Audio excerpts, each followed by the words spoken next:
opportunity to speak on this very important debate of the release of white paper by the central government, sir. And it is very important for us to know our history also in terms of how the financial discipline was maintained in our country, at least for the last 20 years, so that we can differentiate good from the bad and also know from the past mistakes so that we don't repeat it in the future also, sir. But what I'm surprised right now is that the white paper talks about the corruption before 2014. And if there was corruption happening in the country from 2004 to 14, the highest corruption happened in the state of Andhra Pradesh, which was not mentioned in the white paper, sir, which is very surprising, in fact. Those were the days, 2004 to 14 was the days of Raja of corruption in the state of Andhra Pradesh, sir. That was the time when the Yuvaraja of corruption came into politics also. The Yuvaraja of corruption, who claims that he is a first-class student in college, I want to mention his assets, the value of his assets, sir. In 2004, when his father was holding the most important position in the state of Andhra Pradesh, his assets were worth 1.7 crores in 2004. And from 2004 to 2011, his increase in assets, sir, is stupendous, whooping 356 crores. In 7 years, from 1.7 crores to 356 crores, you know the amount of increase, sir? 20,800% increase. No matter in the world, sir, no Warren Buffett. In the country, no one like Rakesh Jhunjhunwala can predict this kind of increase in any business that is happening in the country or the world, sir. Now, in such short time, in 7 years, when you can have this kind of growth, everyone is curious. Now, of course, I'm sure that members in this house are also very curious. Then how can a person be growing his wealth at such a stupendous rate? Now, even the ED, the IT, the CBI, they were also curious. That is why they have attached the 43,000 crores worth of assets of this very own person, sir. So these almost 32 cases under CBI, ED have been registered against him. So it is very important when the central government talks about the picture of the country, it needs to talk about some of the pictures that are happening in the states also. And I think 43,000 crores, huge number, sir. A lot of people, at least in the house or in the country, they won't even know. If you tell them to write 43,000 crores, they wouldn't even know how many zeros are there. It's such a big number. Such big number of cases happened, corruption happened in the state of Andhra Pradesh. Now, so many cases have been filed. This was the situation in Andhra Pradesh from 2004 to 2014. Then that is why the people of Andhra Pradesh voted against corruption and brought in Chandrababu Naidu as the Chief Minister of Andhra Pradesh. And in the country also, they brought in Narendra Modi ji as the Prime Minister of the country so that they can deal with this kind of corruption that is happening in the country and the state also, sir.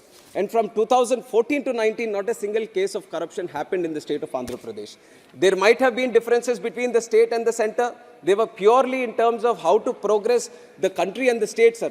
Naidu ji was more interested in development of the state. Modi ji was interested in the development of the country. They might have had differences, but it was always, the differences were based on development, but not anywhere regarding corruption or anything, sir. And then in 2019, this first-class student of college, who he claims to be, but now we know that he is not a first-class student of college, but first-class student of corruption. He has come back to power by fooling the people of Andhra Pradesh, by giving them false assurances, and he comes back to power.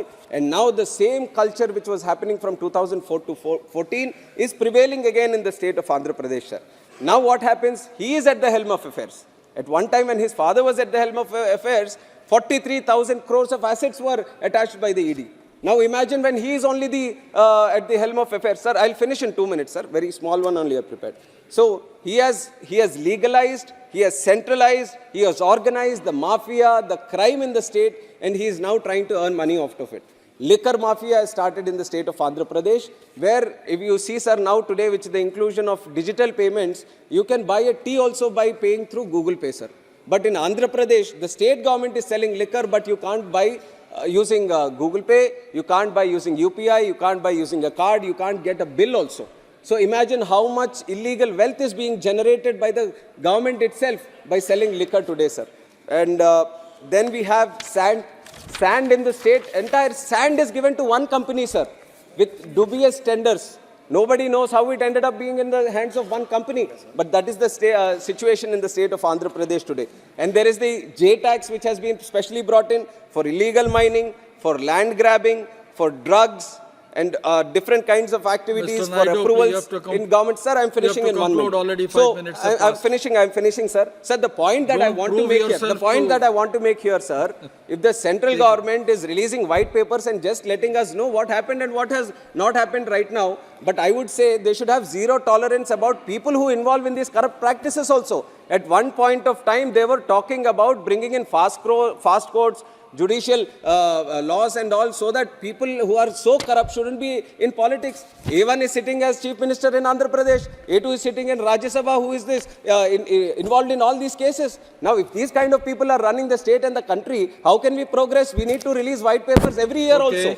So that is why I request the central government to get these new fast-track courts, sir. 1 minute, I'll finish. Last point that I want to make, sir.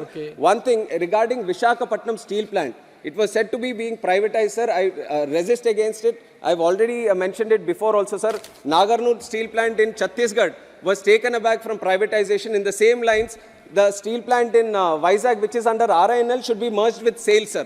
SAIL is trying to maximize its production capacity. So why don't you include Vizag steel plant with SAIL? There is a good opportunity to do that. It's the jewel of crown, sir. This Vizag steel. Sir, last point, sir. Last point.